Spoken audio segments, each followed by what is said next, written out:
بسم اللہ الرحمن الرحیم۔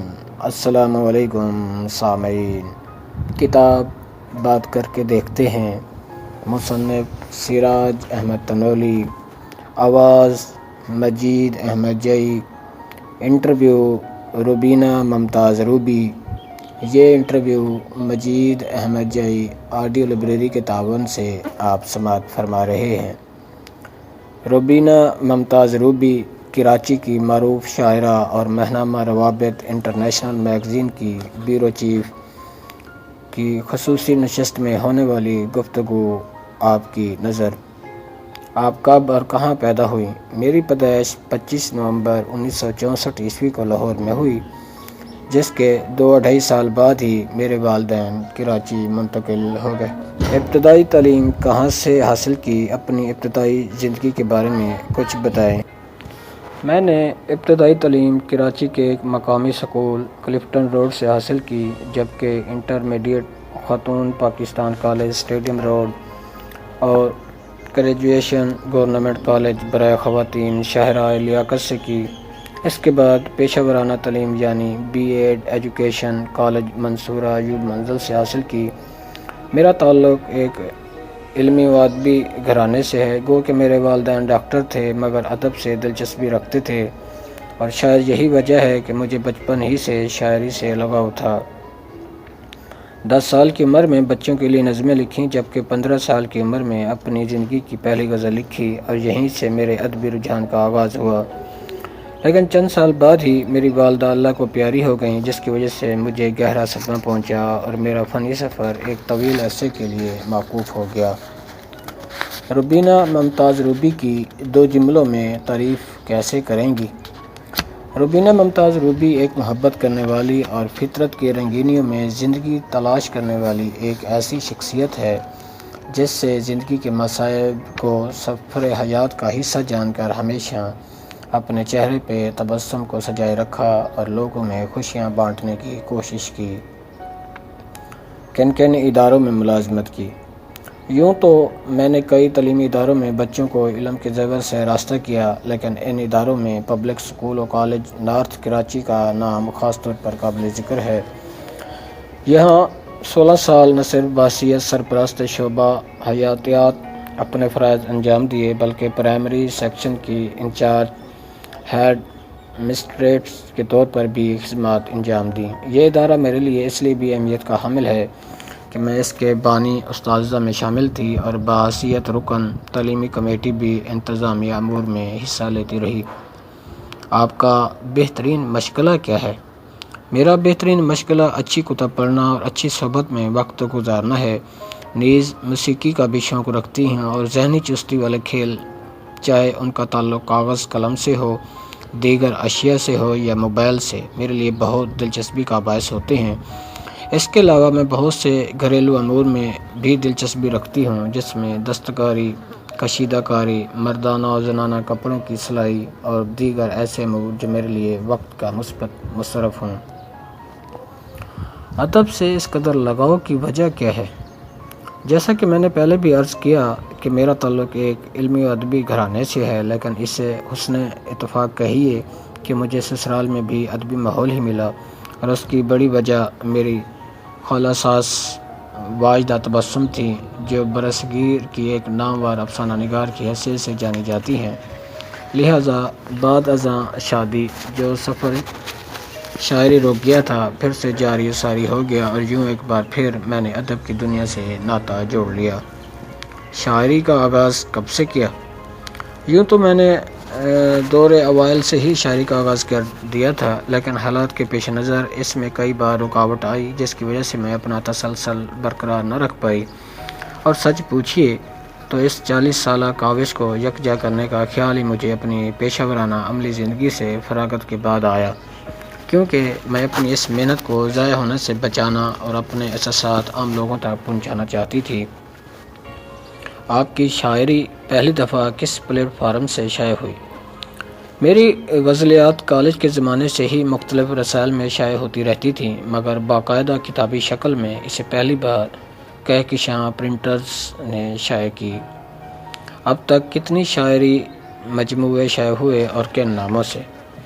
میرے اب تک 2 شعری مجموعے منظر عام پر آ چکے ہیں۔ پہلا شعری مجموعہ بنام مسکراتی تلخیاں نومبر 2017 عیسوی میں شائع ہوا، جبکہ دوسرا شعری مجموعہ بنام روبی نومبر 2018 عیسوی میں منظر عام پر آیا، جو کراچی کے نامور شاعر اور عالمی ادب اکیڈمی کے صدر جناب نسیم شیخ صاحب نے موج سخن پبلیکیشن کے تحت شائع کیا۔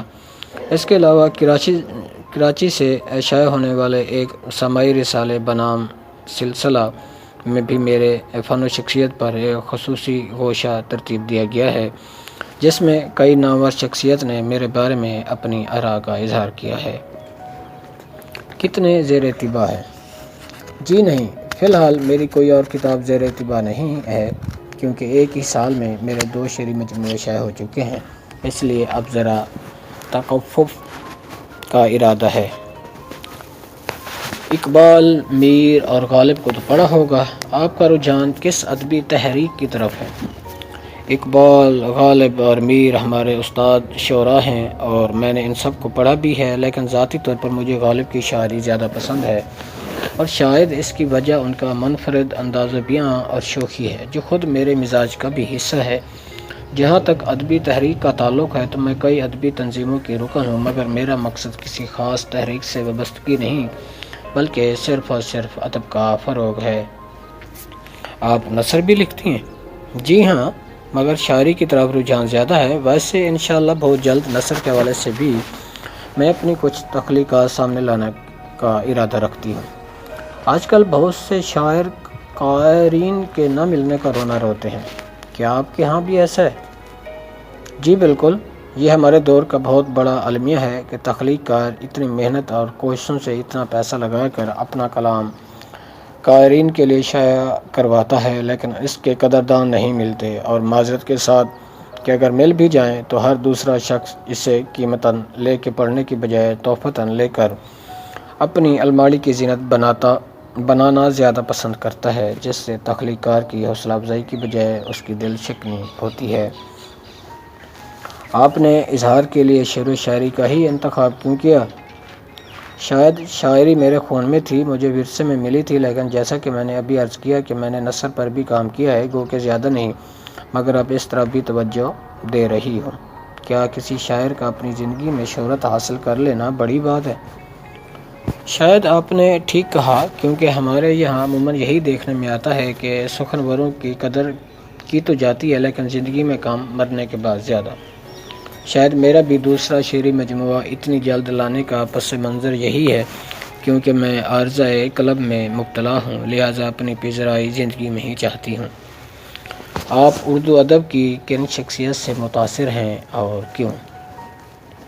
ہمارے یہاں اردو ادب میں بہت سی نامور اور قدآور شخصیات ہیں، ان میں سے چند جو میرے زیر مطالعہ رہی ہے، ان میں ساحر لدھانوی، ناصر کاظمی، احمد فراز اور پروین شاکر کے نام قابل ذکر ہیں، اور اس کی وجہ ان کے کلام کی سادگی اور اہم فہمی ہے، جبکہ نثری حوالے سے مجھے عطاء الحق کاظمی، شوکت تھانوی اور مشتاق یوسفی نے بہت متاثر کیا ہے، جس کی وجہ ان کا منفرد اور دلکش لب و لہجہ ہے۔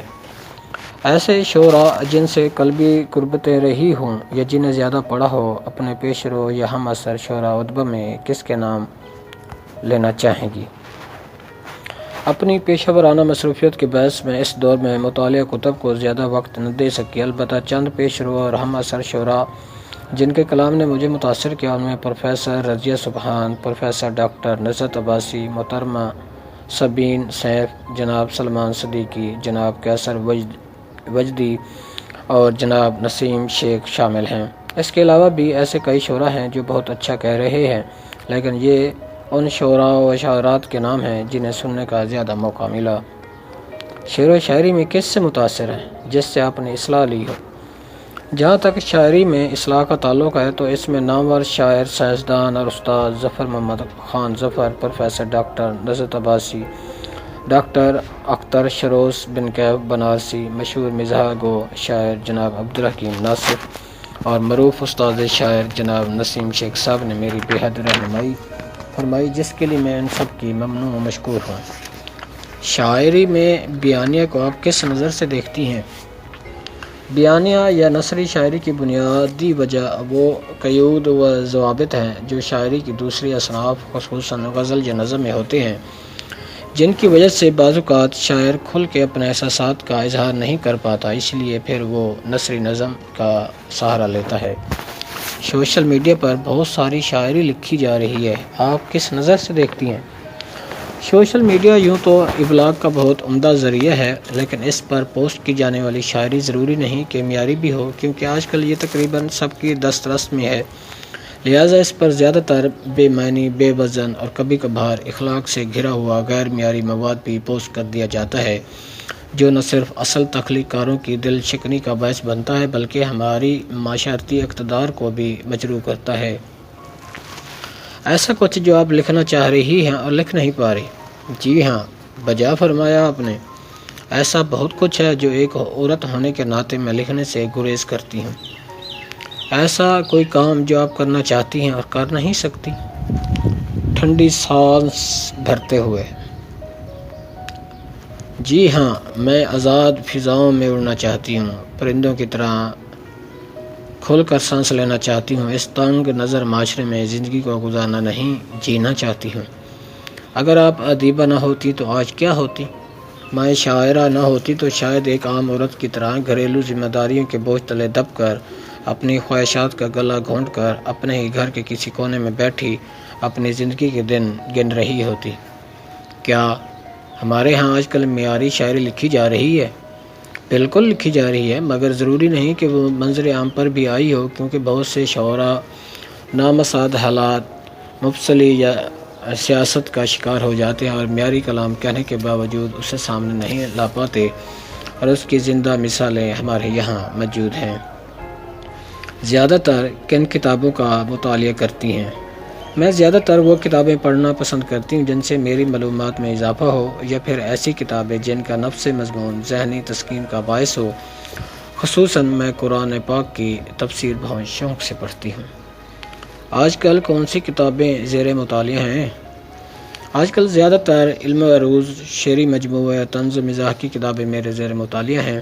آپ کے نزدیک ادیبوں کو کن کن مسائل کا سامنا کرنا پڑتا ہے؟ ادیب یوں تو کہنے کو اسی معاشرے کا فرد ہے، لیکن اس کے ساتھ جو زیادتی ہوتی ہے وہ کسی سے ڈھکی چھپی نہیں۔ وہ جس ادب کی تخلیق اپنے خون جگر سے کرتا ہے، اسی ادب کے دعوے دار اس کو مفلسی اور تندرستی کی زندگی بخش کے حالات کے رحم و کرم پر تنہا بھٹکنے کے لیے چھوڑ دیتے ہیں، بجز ان کے کہ جو خوش قسمتی سے اپنے لیے جگہ بنانے میں کامیاب ہو جاتے ہیں۔ شاعر انتہائی حساس ہوتے ہیں اور ہر چیز کو حساسیت سے دیکھتے ہیں۔ آپ معاشرے کے کن مسائل پر زیادہ حساس ہیں؟ آپ نے 100% درست فرمایا۔ یہ حقیقت ہے کہ شاعر معاشرے کا حساس ترین فرد ہے، جو اپنے گرد و پیش کی ہر چیز کا اثر لیتا ہے۔ مجھ میں بھی یہ حساسیت درجہ اتم موجود ہے، اور شاید عورت ہونے کی وجہ سے اور زیادہ۔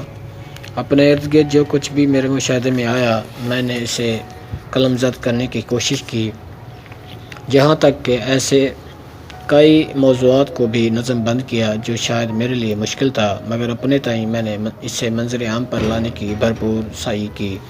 مثلاً خواجہ سرا اور طوائف۔ یہ انٹرویو مجید احمد جائی آڈیو لائبریری کے تعاون سے آپ سماعت فرما رہے ہیں۔ آواز ہے مجید احمد جائی۔ نوجوان ادیبوں اور شاعروں کے لیے کوئی پیغام؟ نئی نسل کے شعراء و ادباء کے لیے صرف اتنا ہی کہنا چاہوں گی، وہ اپنے سے سینئرز کا احترام کریں، انہیں عزت دیں اور پوری محنت، ایمانداری اور خلوص سے ادب کے لیے اپنی خدمات انجام دیں، کیونکہ عزت اسی کو ملتی ہے جو دوسروں کو عزت دینا جانتا ہے۔ اس کے علاوہ ایک چھوٹی سی بات یہ بھی کہ تنقید سے گھبرانے کے بجائے اسے اپنی بہتری کا زینہ گردانیں اور مثبت سوچ اپنائیں۔ سرگرم نیوز کی ادبی کاوشوں کو آپ کس نظر سے دیکھتی ہیں؟ سرگرم نیوز کے ادب کے حوالے سے کاوشیں یقیناً قابل تعریف ہیں، اور میں دعا گو ہوں کہ آپ کی یہ ادبی خدمات مستقبل میں بھی اسی طرح کامیابی کے ساتھ جاری و ساری رہیں، آمین۔ یہ انٹرویو مجید احمد جائی آڈیو لائبریری کے تعاون سے آپ سماعت فرما رہے تھے۔ آواز تھی مجید احمد جئی۔ اللہ حافظ۔